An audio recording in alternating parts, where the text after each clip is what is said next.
Hello, everyone. My name is Stanley St. Rose, and today we're going to be talking about the Patriot Act.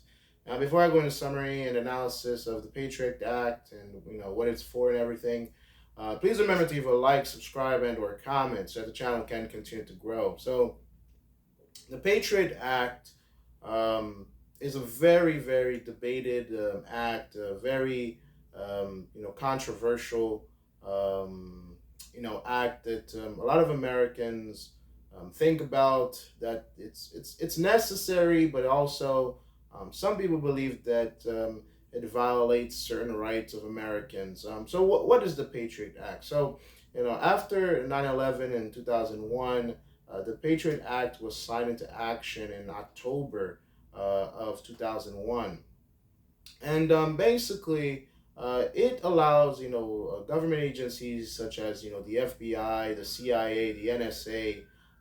It gives them some more freedom to track terrorists within the United States, to track finances, to have surveillance, or to watch, in terms of surveillance, in terms of having access to laptops, cell phones, having access to bank accounts, having access online to track people who are involved in terrorism. When we're thinking about things like bank accounts and money, the FBI, CIA, NSA, with the Patriot Act, they can, look at the financial statuses of different people and seeing if they're funding terrorist groups in different countries in the world.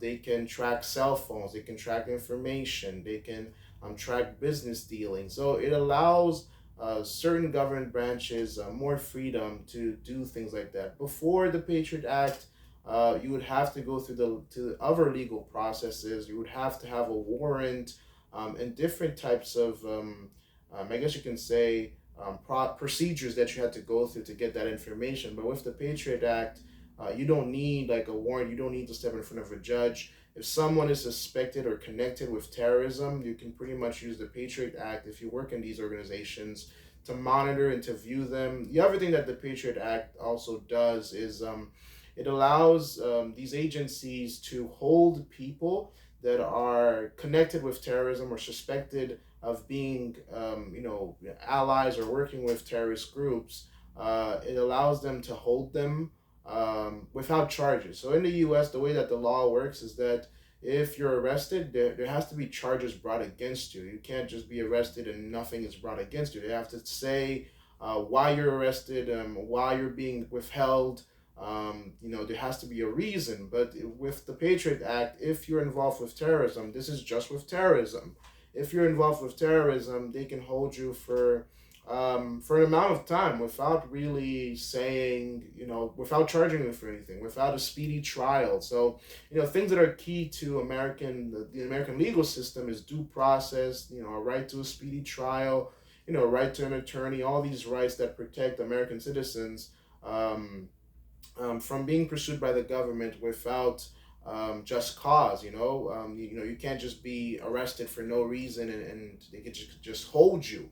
But with the Patriot Act, if you're involved with terrorism, those rights are, kind of like withheld. You're not protected by those rights, and this is why this is such a controversial act, a controversial law, because if an American is suspected or connected, or if an immigrant is suspected or connected, the Patriot Act, in many cases, can be used against you to keep you arrested, to question you, to go into your accounts, to go into your businesses, to go into your cell phone, and things like that. And a lot of Americans believe that this violates civil liberties.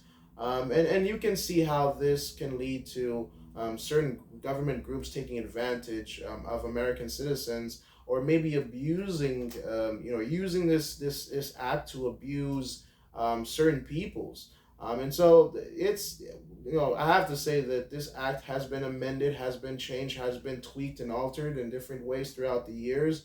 But since 2001, this act has been used by several government groups to keep track, to monitor, and to stop potential terrorist threats.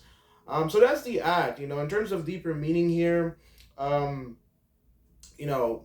it's controversial because we can definitely see how civil rights can be civil liberties can be impacted by this act, but at the same time, terrorism is a real threat. Terrorism is something that's happening every day, and after 9/11, you can see where the country, has to protect itself. The Pentagon, the Twin Towers, were attacked, and there's another plane that crashed into a field, and over 3,000 Americans died, and so we live in a different world now, and terrorism is real, and um, we do have to protect ourselves. But at the same time, the concerns about civil liberties is also something to think about too. You don't want the government to abuse its power, but at the same time, you don't want Americans to die um, over terrorism. So it's a controversial act. I'm not saying we don't need it, but at the same time, there has to be some guardrails and some limitations as to what this act can do. As we move forward with it. But that's the act. That's the Patriot Act. That's what it's used for. In terms of like in society, or just like in just American life in general, if you ever watch any types of movies, or just how it's used in society, a lot of times the Patriot Act is used as something to scare people. This is more in terms of like from a social perspective. A lot of Americans are scared of the Patriot Act because truly, if the Patriot Act is being used against you, um, yeah, your rights are withheld. That is a very scary thing. I mean, Americans love due process. You love the right to an attorney, a right to a speedy trial.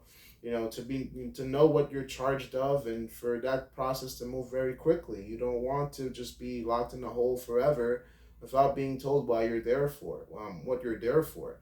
So yeah, that's the Patriot Act. That's all I had to say about it. Please remember to leave a like, subscribe, and or comment, and I'll see you guys in the next video.